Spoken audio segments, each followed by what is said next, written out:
Nagpur Tuljapur highway आणि Wardha Nanded railway line आजचा एकत्र व्हिडिओ आहे. एलिमेंट मॉलकडून येणारी वाहतूक यवतमाळमध्ये एंट्री करायसाठी या पुलाखालून होणार आहे एंट्री मित्रांनो. एलिमेंट मॉलकडून येणारी वाहतूक पुलाखालून जाणार आहे यवतमाळमध्ये, म्हणजे एंट्री होणार आहे यवतमाळच्या अंदर पुलाखालून. आणि पुलाचा वरता जे ब्रिजच्या वरता आहे ते नागपूर तुळजापूर हायवे जे माहूरकडे जाणार आहे. नागपूरकडून येणारी वाहतूक डायरेक्ट माहूरला जाण्यासाठी या पुलाच्या वरतून जाणार आहे. त्याला अडथळा नको म्हणून हे ब्रिजचं काम चालू आहे. नागपूर तुळजापूर जे हायवे आहे मित्रांनो ते या प्रकारे आहे. नागपूर, वर्धा, यवतमाळ, नांदेड, लातूर, औसा, तुळजापूर असा हा हायवे आहे. हे यवतमाळकडून येणारा रोड आहे मित्रांनो. ते ॲटोच्या मागून जे येत आहे ते रोड यवतमाळकडून येणारा आहे. साईडला बलवंत मंगल कार्यालय आहे. बघा हे काम. इथं मागं अपघात झालता, एका युवकाचा मृत्यूसुद्धा झालता. पेपरात सुद्धा आलता ते रात्रीच्या वेळेस अपघात झालता. डिवायडर जे मधातने जे डायव्हर्ट केलेले आहे त्यानं, तेव्हा ते डिवायडर वगैरे ठेवले नव्हते त्यानं, म्हणजे मार्किंग बरोबर केली नव्हती का बा इथून तुम्ही जाऊ शकता इकडून नाही. दिशादर्शक म्हणते ना त्याला ते. मित्रांनो हा प्रोजेक्ट 4 लेनचा आहे, म्हणजे नागपूर तुळजापूर हायवे 548 किलोमीटरचा. बघा आता हे काम चालू आहे. हे काम रात्रीच्या वेळेस बरोबर दिसत नाही मित्रांनो, त्यामुळे अपघाताची शक्यता जास्त असते. त्यामुळे या मार्गावरून प्रवास करताना सावधानीपूर्वक प्रवास करजा. या प्रोजेक्टचं कन्स्ट्रक्शन दिलीप बिल्डकॉम या कंपनीकडे आहे मित्रांनो.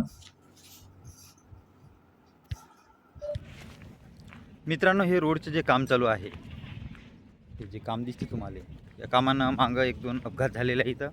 आणि या कामाचा त्राससुद्धा यवतमाळकरांना खूप होत आहे. परंतु त्रास घ्याच लागेल, दुःखच्यानंतर सुख असते म्हणते. ही रेल्वे लाईन जर सुरू झाली लवकर, त्याचा सर्वात जास्त उपयोग यवतमाळकरांनाच होणार आहे.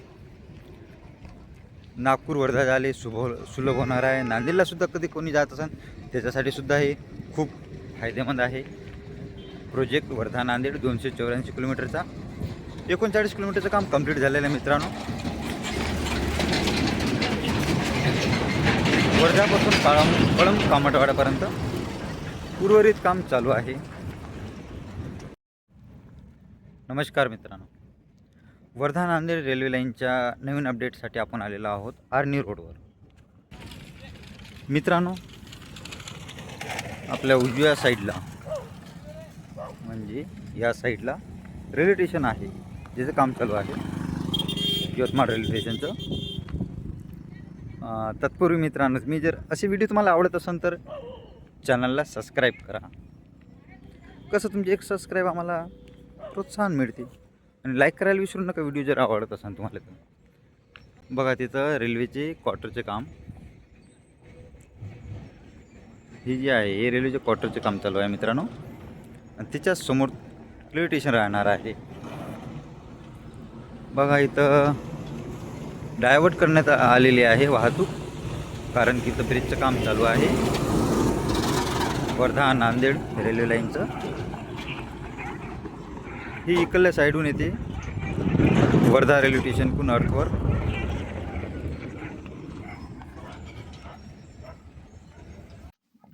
आणि हे दिशा आहे यवतमाळ रेल्वे स्टेशनकडे जाणारी. जे ट्रक येत आहे त्या दिशेने जाणार आहे यवतमाळ रेल्वे स्टेशनकडं रेल्वे लाईन. म्हणजे समोर काम चालूच आहे मित्रांनो, खूप काम चालू आहे रेल्वे स्टेशनच्या बाजूला. रेल्वे स्टेशन मित्रांनो, आशा आहे काही काम लवकरात लवकर कम्प्लीट व्हावं. आणि या प्रोजेक्टचा खूप मोठा भाग यवतमाळ जिल्ह्यातून व्यापणार आहे. यवतमाळ जिल्ह्याला खूप फायदा होणार आहे या प्रोजेक्टचा. बघा हे ब्रिजचं काम, खालून वर्धा नांदेड रेल्वे लाईन राहील, वरतून सामान्य वाहतूक. बघा कसं काम चालू आहे. सम्राट ढाब्याच्या जवळ हे काम चालू आहे मित्रांनो, आजची अपडेट इथपर्यंतच होती. पूर्ण अपडेट बघितल्याबद्दल खूप खूप धन्यवाद. आग्रहाची विनंती आहे, जर तुम्ही चॅनलवर नवीन असाल तर चॅनलला सबस्क्राईब करा. आणि व्हिडिओ आवडला तर लाईक करा, शेअर करा मित्रमंडळातनी. भेटूया नवीन लोकेशनवर नवीन अपडेट संग. धन्यवाद पूर्ण बघितल्याबद्दल.